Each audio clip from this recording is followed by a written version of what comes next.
Good afternoon, everyone, and welcome to the Middle East Forum's weekly podcast series. My name is Anaf Kalam, and I will be moderating today's discussion. Now, for decades, Iran's network of proxies, Hamas, Hezbollah, and the Houthis, and others, formed a formidable axis of resistance, projecting Tehran's influence across the Middle East.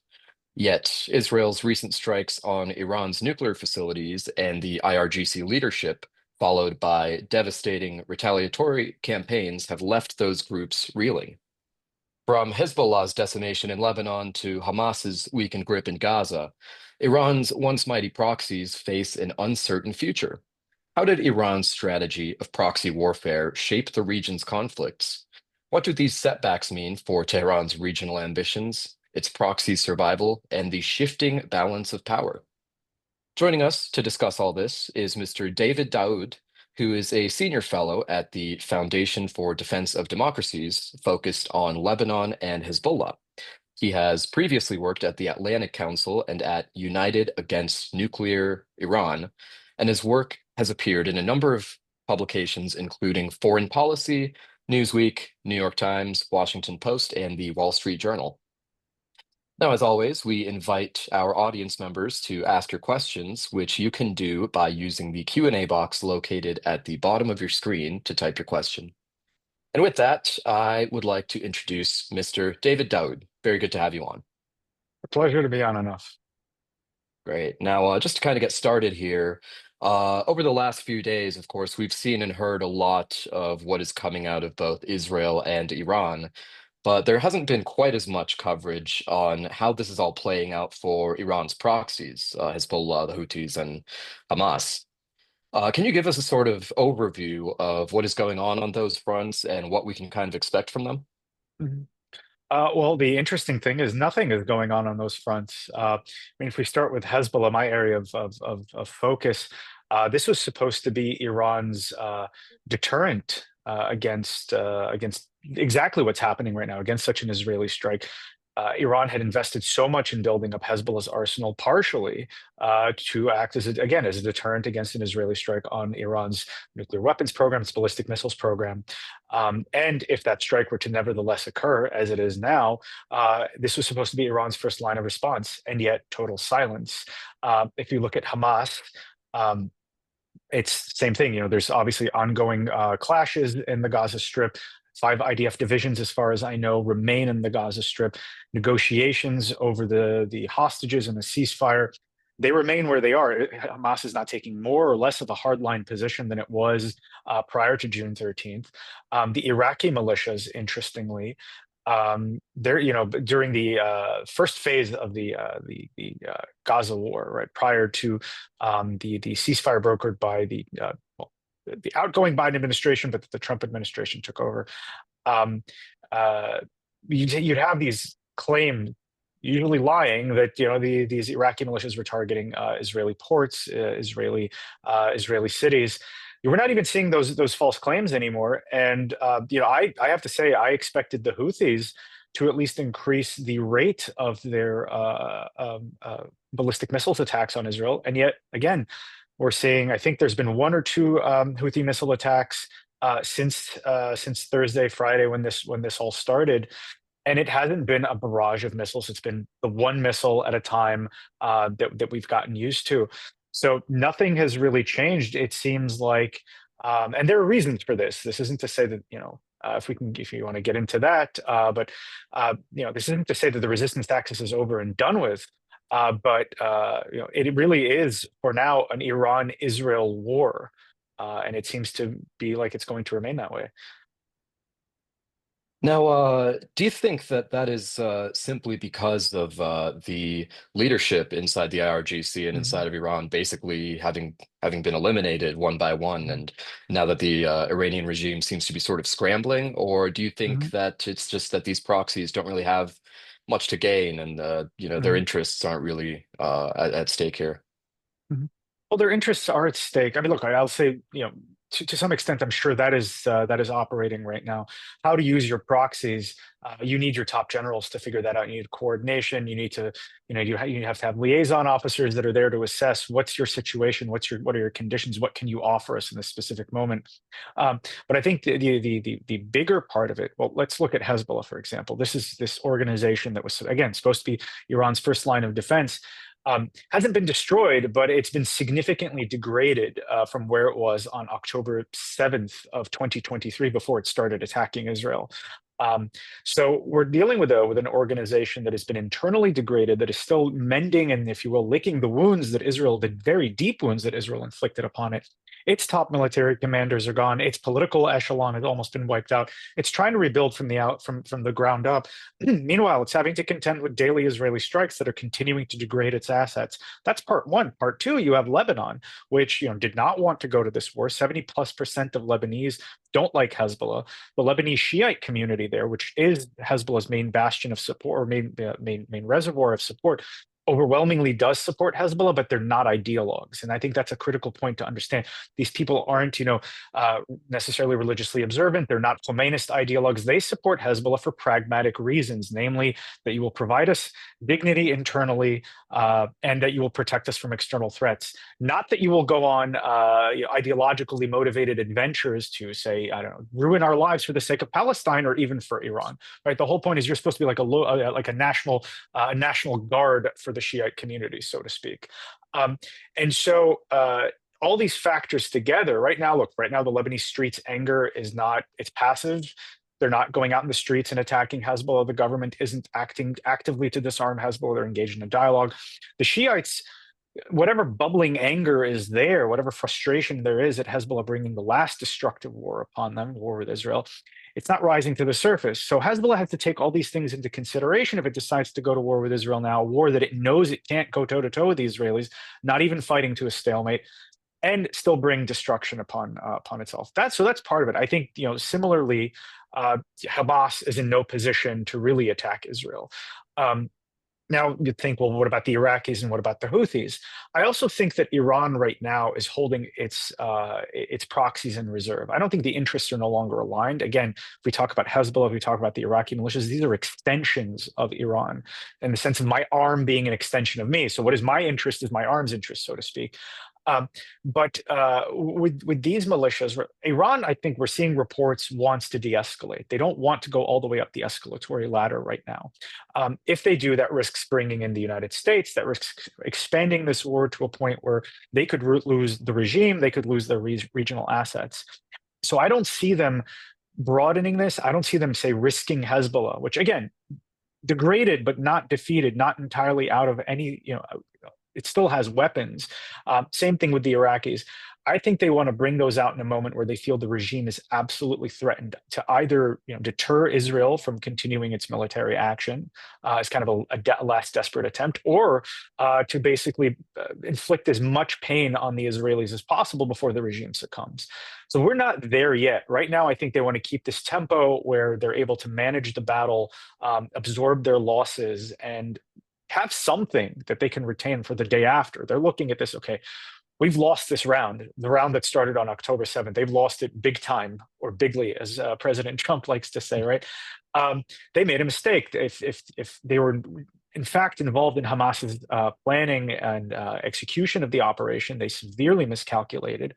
And now I think what they're trying to do is cut their losses to where they can get up to a point where Israel stops, they can lick their wounds and start the long process of rebuilding. If you throw all of your militias in right now, you will lose them right now because they're already in a weakened state, and Israel's on a war path. The United States could get dragged in, and then you'll have nothing from you won't even have the basic building blocks from which to rebuild this empire, this Shiite crescent that Iran had worked so hard to build. All right, thank you. Now, going to a question from the audience here. Eric Selkov asks, how will the restraints put on Israel by the Trump administration affect the goals and outcomes of this war? So I'm not sure what those restraints are. I know there were reports, scoops that said that the Israelis had tabled the idea of assassinating Ayatollah Khamenei to the Trump administration, and Trump said no. But if you look, Tzachi Hanegbi, who was the head of the Israeli National Security Council, denied these reports. He called them fake news from the land of fake news, basically, to add emphasis. And when you hear him talk, right, they're saying it's just not part of the plan right now. We've listened to Prime Minister Netanyahu's goals. Look, the Israelis are not. I think regime change in general has earned a bad reputation, and deservedly in a lot of ways. And I think the Israelis themselves just look. They tried it in Lebanon in 1982 on a much smaller scale, and it blew up in their faces. They're not good at it. They don't have the capability to do it with a small country like Lebanon. Lebanon, again, as Tzachi Hanegbi said, our quoting him. Our war objectives are not beyond the horizon, meaning they're not impossible. And the idea of changing the regime in a country of 100 million people just isn't realistic. So I think in and of itself, Israel is like, okay, we don't need to focus on regime change. Let's stick to what we need to do, which is damage, if possible, destroy the nuclear weapons program and the ballistic missiles program, which, as far as we know from the Israelis yesterday, overnight, apparently 50 Israeli jets participated in strikes in Iran and wiped out something like 120 ballistic missile launchers, which, according to the IDF, constitutes 1/3 of Iran's ballistic missile capacity. So that, I think, right, is the important part right there. If we look at Prime Minister Netanyahu's statement when this war opened, again, it was the nuclear weapon. There were two existential threats: the nuclear weapons program and the ballistic missiles program. We're thankfully not seeing the nuclear weapons program in action. We are seeing what a portion of the ballistic missiles program can do to Israeli cities, even with the IAF intercepting, even with partners like France, the United States helping to intercept, even with Arrow and David Sling. It's still causing a lot of havoc in Israel. So I think those are going to be the priorities over creating a massive political upheaval in Iran. At the same time, Prime Minister Netanyahu, just before I got on, was speaking to ABC, and he's saying, I'm not entirely discounting the possibility of assassinating Khamenei. And that's something, again, Israelis are saying, the Israeli leadership is saying, it's not on the table now, but now could change very quickly. Thank you. Now, another question from the audience here, from Robert Olesh. How can Israel destroy underground nuclear facilities without using bunker buster bombs?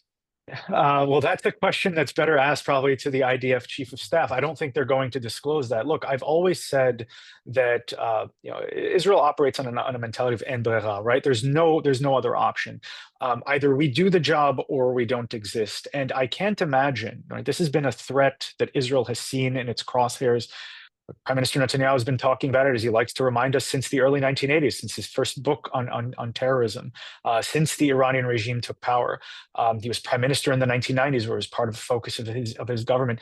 Prime Minister Ariel Sharon, one of the first things he did, which is almost 25 years ago, was to task Mayor Dagan with, again, making the Iranian nuclear program basically his obsession. And I can't think of a country like Israel, which its national ethos is not to depend on others for its survival. Its national ethos is not to depend on others for self-defense. This has been something, I mean, even if you look at foreign volunteers for the IDF, they have to be Jewish. They have to qualify for the law of return. So there is an ethos of we need to defend ourselves by ourselves. Yes, we'll ask the United States for the means to do so. We'll ask our friends in the West for the means to do so, but the job gets done by Israel. So all that being said, right, you're looking at a situation for the past at least 10, 15 years. You've had administrations that have not been interested in either giving Israel the bunker busters necessary to reach installations like Fordo or to participate in the strike. There's been more of an interest in negotiating with Iran. And I think for the Israelis, they would not have put their national existence, upon which destroying this nuclear program depends, in the hands of a foreign power. They would have had to come up with some smart idea, some clever idea on how to circumvent their lack of bunker buster munitions. Is that just repeatedly targeting an installation with the heaviest missiles and bombs you have until something penetrates? Perhaps. Is it a combination of that with cyber, with some kind of ground operation? I have no idea, but I can't imagine the Israelis did not have a fail-safe option that did not take into account that when this has to happen, and when it happens, we may not have either the United States fighting alongside us, and we might not have the United States supplying us with the weapons absolutely necessary to get the job done. Thank you. Now, I understand we're kind of moving away from the topic at hand of the proxies, but we have a lot of audience questions here on a number of topics. Now, we have one from Stephen Holstein who asks, have the Israelis been able to deploy the Iron Beam, the Jewish space lasers, in defending against the Iranian missile attacks? Mhm. Not to my knowledge, Iron Beam, as far as I know, is not meant to deal with ballistic missiles or I guess cruise missiles that are also being fired. That's Arrow 3. And even there, we're seeing impacts. Now, is that because the IDF, this was kind of the calculus when it came to Hezbollah, there was going to be such an overwhelming rate of rocket fire that the interceptors just wouldn't be enough interceptors. They couldn't reach them in time. And again, none of these interceptors have 100% kill rate, something between 85 to 94%. So are you going to have to make judicious choices about where to, and these interceptors are not cheap either. You're going to have to make the choices about where to fire them and when and what to protect. And we see the Israelis relying a lot, almost obsessively since this war began. Prime Minister Netanyahu himself said, don't be euphoric. Listen to the home front command's instructions. Every news broadcast I've been watching, every person that's been interviewed coming out of the bomb shelters is saying, get into the bomb shelters, they save lives. And I think relying on the bomb shelters is meant to kind of offset this need to decide which installations and which infrastructure to protect and which to let through. Because again, these interceptors are very costly. They don't come in infinite numbers. And they're not 100%. And right now, if you're in the midst of a war effort, do you have to protect your military installations in order to be able to continue prosecuting the war?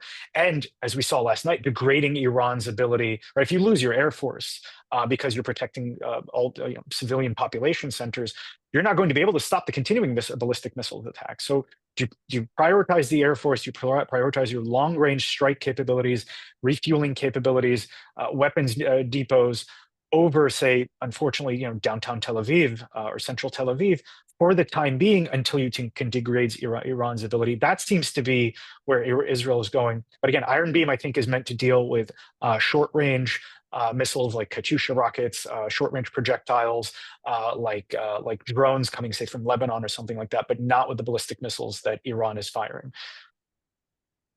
All right, thank you. Now we have several questions coming in on the same subject here, so maybe I can kind of put them together.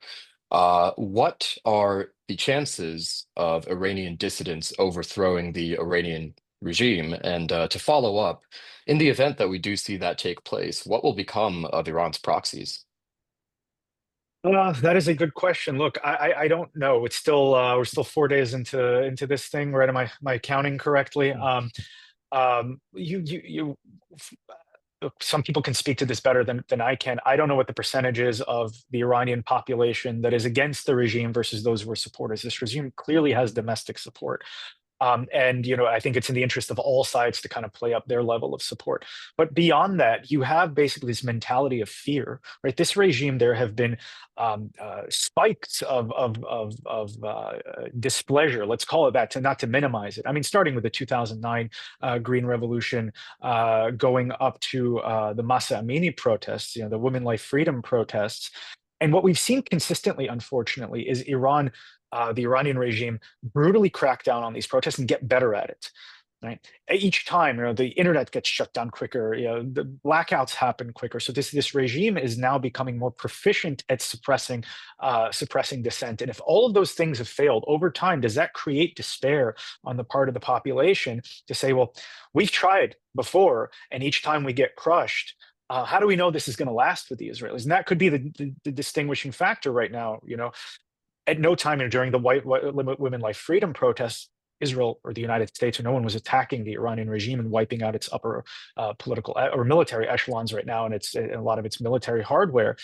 But if you're the average Iranian who's trying to survive on a day-to-day basis, are you thinking, okay, well, I know that this regime is brutal. I know that they would rather rule over rubble than concede an inch of power. Israel's doing all this right now. Will it last? Right? How far are they going to go? And am I going to go, risk my life right now when the Israelis may, this bombing may stop tomorrow, the regime survives, and then I'm on the line. So I think that mentality of fear has to be broken. And I think 4 days after 40 plus years of living in this prison called the Islamic Republic of Iran, it's going to take a lot more than 4 days, and yes, these very intensive Israeli strikes, but not enough yet to break through that mentality of fear. That's my assessment, at least. Thank you. Now, with regards to these proxy organizations, particularly the Mm, Houthis in this case in mm, Yemen, Saudi Arabia has some interest there and have been fighting a war against mm, them as well. Can you speak to the Saudi and possibly even the mm, Jordanian involvement mm, in what has been happening with mm, the mm, Israel-Iran strikes? mhm, mhm. Sure. And just your question about the proxies from before, will they survive if the regime falls? It's possible. Look, part of the genius of the Iranian model, if you will, is to create proxies that are loyal ideologically and then self-sufficient. So could they survive? Yes, will it be much more difficult? Obviously. But there is still that possibility they could survive. Now, in terms of Saudi involvement, look, Saudi Arabia today, we've seen condolences extended to Iran, support, verbal support extended to Iran. MBS was on the phone with President Pezeshkian talking about condemnations of the Israeli strike. There have been even Saudi Arabia has offered special services to Iranian pilgrims conducting the Hajj right now. So there is this almost this olive branch, and I think that's a that the Saudis are extending to the Iranians, and I think it's a continuation of something that's been going on for a while. Look, the Gulf today, Saudi Arabia today, is not where it was under the first Trump administration. It's not where it was years ago, where MBS was calling Khamenei the new Hitler. There's been a process of rapprochement between Riyadh and Tehran that has been going on for decades, that has coincided with the Biden administration's upon taking office, conciliatory steps towards the Iranian regime, this interest upon either rejoining or renegotiating the JCPOA that started right when the Biden administration hit the ground, coupled with not just the Biden administration, but a general American retreat from the region. We are in a much more isolationist mood on the left and the right. So Saudi Arabia is looking at the situation from the perspective of the past few years prior to the return of the Trump administration, and even with the return of the Trump administration, because we have a much more strong isolationist wing that is coming in with the Trump administration, and they're hedging their bets. They've been hedging their bets. So I can see them thinking, maybe we can make nice with the Iranians, and that'll help tamp down the Houthis, which has worked practically.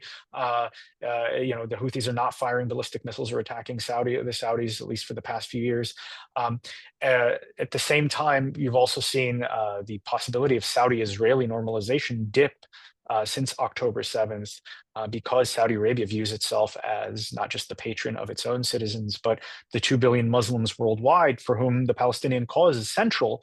And now I think they can't be seen to be making gestures towards Israel. When it comes to Jordan, look, the Jordanian monarchy, historically, its survival, its stability has been tied, ironically, to Israel's. They need a strong Israel next to them so that they'll remain strong, so that they'll survive. And what we've seen the Jordanians do is very quietly, shoot down drones, help in the defense, essentially, of their neighbor to the west.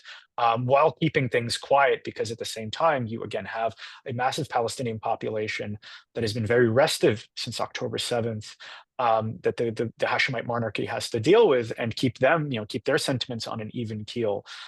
So they can't be seen to be explicitly pro-Israel. They have to couch everything as national defense, national security. They're defending their own sovereignty, but at the same time, the actual impact when the Jordanian F-16 goes up and shoots down a drone that is not headed for Amman, but that's headed for Tel Aviv or somewhere, they're helping defend Israeli national security.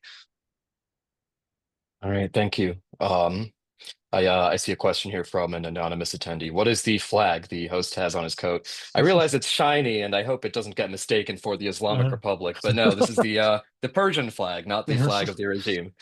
Um, Now, I think we maybe have time for one more question here.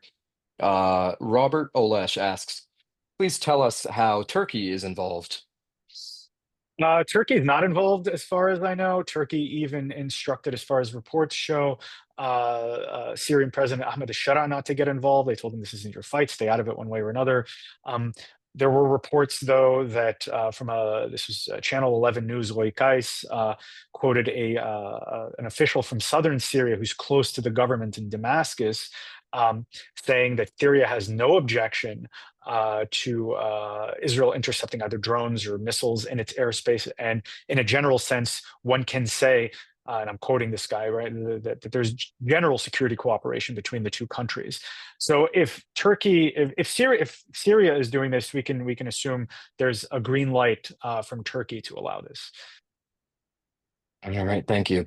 Now, unfortunately, we are out of time for this week's podcast. I want to thank you again, David, for taking the time for sharing your insights with us. My pleasure. That went quickly because it's a good conversation. Of course. Now, for our viewers and listeners, of course, you do a lot of work with the Foundation for Defensive Democracies, but if there's somewhere else where they would like to go to follow more of your work, is there somewhere where you would like to direct them? Well, I mean, I am at the Foundation for Defense of Democracy, so all my work is there. I do publish, as you noted, in outside outlets. Twitter, in between my snarky comments, there's an occasional nugget of wisdom or fact in there, but mostly, yeah, I'm follow my publications on FDD, Long War Journal, particularly if you want the more gritty, nuanced military details. All right, absolutely. And for those of you viewing this on YouTube or listening on Spotify, Apple, Amazon, and elsewhere, I will be sure to put those links in the description below so you can follow more of David's work. For our viewers and listeners, I thank you all again for your viewership and your participation, and I invite you to join us on Wednesday at 3 p.m. Eastern Time for our Israel Insider podcast with Ashley Perry. I thank you all again, and I hope you all have a wonderful day. Thank you.